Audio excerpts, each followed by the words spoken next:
اس وقت ایک لڑکی انٹرنیٹ پر چھائی ہوئی ہے جس کا نام ہے ابتہال ابو سعد۔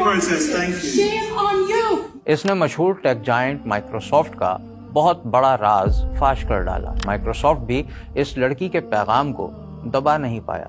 The fear of contributing to the genocide in Gaza is greater for me. اسے ایک لمحے نے ٹیکنالوجی کی دنیا کو ہلا ڈالا۔ مائکروسافٹ انجینئر ابتہال ابو سعد نے اپنی کمپنی کے سربراہوں کو مخاطب کیا جن میں بل گیٹس بھی شامل تھا۔ اس کا پیغام بہت واضح تھا۔ Stop using AI for genocide, Mustafa. Stop using AI for genocide in our region. You have blood on your hands.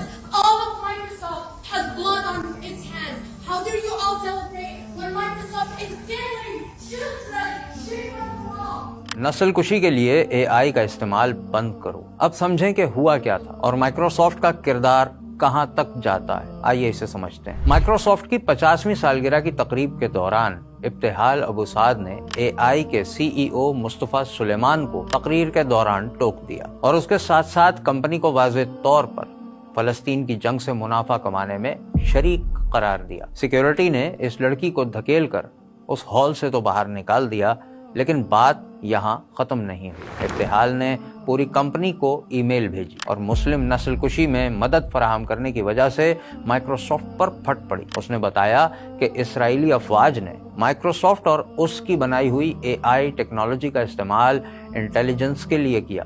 7 اکتوبر کے بعد سے اس نے یہ ٹیکنالوجی 200 بار استعمال کی۔ اور اتنا ہی نہیں، مائکروسافٹ اسرائیل کے انتہائی اہم اور بڑے دفاعی پروجیکٹس کو سروس بھی دیتی ہے جس میں اسرائیل کے ٹارگٹس بھی شامل ہیں اور فلسطینی عوام کا ڈیٹا بھی۔ یعنی مائکروسافٹ کا اے آئی فلسطینی عوام کی جاسوسی، نگرانی، حتیٰ کہ ان کے قتل تک ہر قدم پر شریک ہے۔